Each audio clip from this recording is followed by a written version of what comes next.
Olá pessoal, bom dia, me chamo Melícia Freitas e estou aqui para corrigir com vocês duas questões referente ao 38º exame da ordem, as primeiras duas questões de direito financeiro que estão no exame da ordem, questão 23 e 24 do 38º exame, questões que não nos surpreenderam, que inclusive comentei com os alunos na aula de véspera, na revisão de véspera.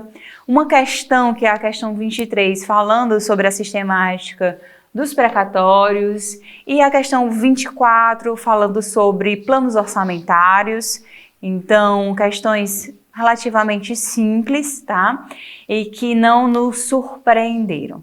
A questão 23, começando aqui na correção, conta um caso em que o João ganhou uma determinada ação em face do Estado Gama e que o Estado ele foi condenado a pagar o equivalente a 30 salários mínimos, né?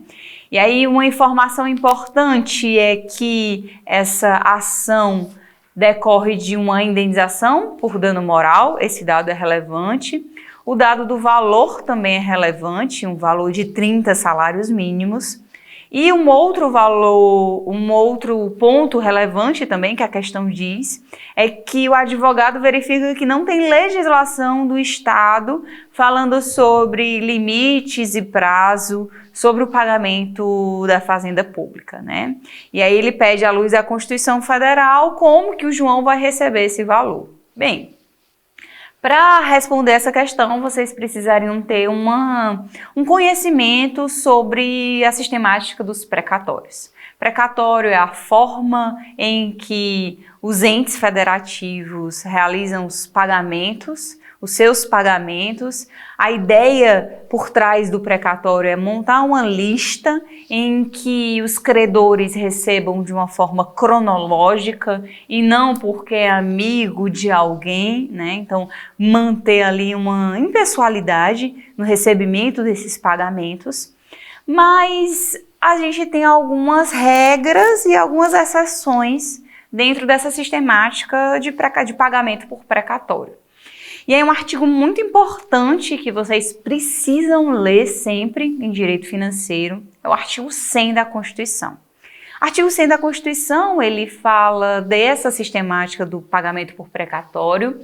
Ele fala três pontos assim, bem importantes, que é você saber a diferença entre um pagamento preferencial, né, o pagamento precatório geral, vamos assim dizer, o pagamento por precatório preferencial e o pagamento por precatório super preferencial. Então, a gente tem, então, um pagamento que cai na vala, na regra geral, na lista, vamos assim dizer, vamos chamar de lista, né? Na lista geral, um pagamento da lista preferencial e um pagamento da lista super preferencial. Isso vocês encontram ali no artigo 100 da Constituição. E além de saber essa diferença de lista, né, lista geral, preferencial e super preferencial, aí vocês precisam ler o artigo 100 para entender quais são os requisitos para estar nessas listas mais preferenciais, tá? Então, leiam ali o artigo 100, pode ser objeto de uma próxima questão. Mas essa questão 23, ela trouxe um outro ponto na sistemática de precatório, que é saber o que é o RPV. RPV é uma requisição de pequeno valor. Requisição de pequeno valor, ele nem entra nessa sistemática do artigo 100 da Constituição, né, na sistemática dos precatórios, ou seja, nessa lista cronológica que é organizada pelo Tribunal de Justiça. Como é um valor pequeno, a gente tem uma necessidade de uma agilidade maior, e aí entra na sistemática, então, da requisição de pequeno valor, RPV. Essa requisição de pequeno valor, vocês precisam, então, compreender o valor que se submete ao RPV.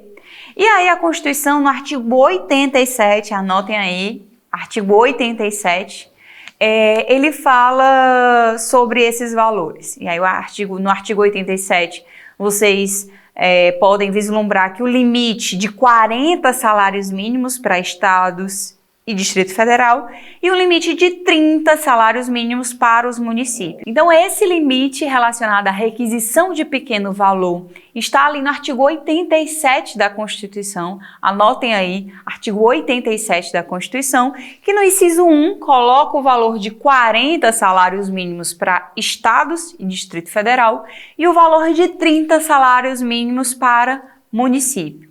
Mas vejam, esses valores de 40 e 30 salários mínimos só serão utilizados caso não haja legislação específica do ente federativo sobre o assunto, que é justamente o caso da questão 23 aqui colocada pela OAB, né? O caso do estado Gama. Então, o estado Gama, ele não tinha nenhuma legislação de que delimitasse esse valor, por isso a gente utiliza esse valor de até 40 salários mínimos será pago por meio de requisição de pequeno valor.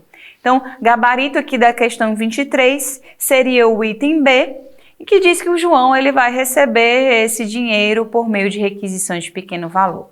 Lembre-se que nessa sistemática de requisição de pequeno valor, realmente é só o valor que importa, né? A natureza do crédito, ela não seria tão relevante. A natureza do crédito, que quando eu digo, é o fato de se tratar de uma indenização por dano moral.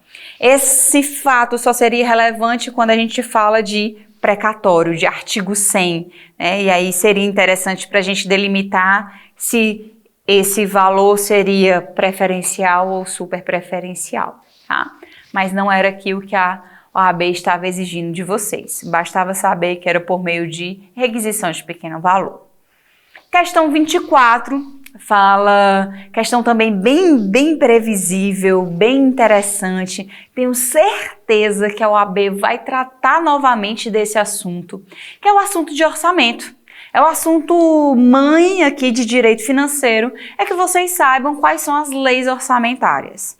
E aí a gente tem, então, na nossa Constituição Federal, isso está delimitado no artigo 165 da Constituição Federal, que fala do nosso Plano Plurianual, o famoso PPA, Lei de Diretrizes Orçamentárias, LDO, e Lei do Orçamento Anual, a LOA. Então, PPA, LDO e LOA, vocês precisam saber o que cada instrumento financeiro desse, o que cada lei orçamentária dessa precisa trazer consigo.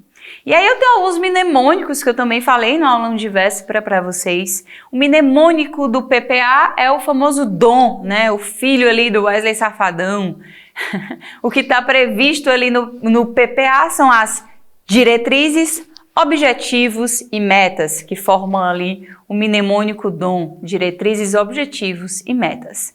E aí com essa simples informação, vocês conseguiriam responder essa questão 24. Questão 24 que fala que o presidente da República, e aí lembrem-se, né, PPA, LDO e LOA está presente tanto na União, nos estados e nos municípios. São leis, né?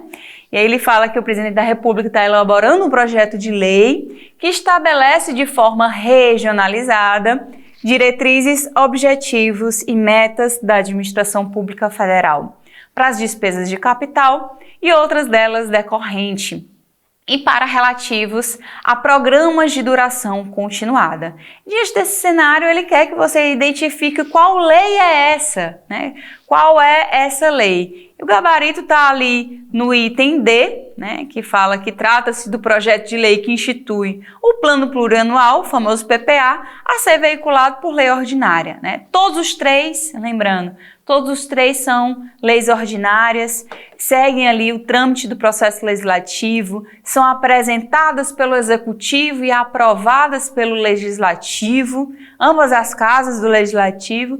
Isso tudo vocês encontram ali na literalidade do artigo 165 da Constituição, no que tange ao PPA, no parágrafo 1º. Tá? Então, questão aí bem simples que eu também acredito que a OAB vai tornar a falar sobre esse assunto, talvez no próximo exame, falar um pouco da LDO ou do próprio lei orçamentária, ou talvez do processo legislativo envolvendo a aprovação dessas leis, né? Por que não?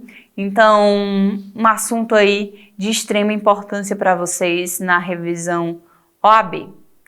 Fico à disposição para qualquer dúvida e espero que vocês tenham logrado êxito nesse exame, nesse 38º exame da ordem.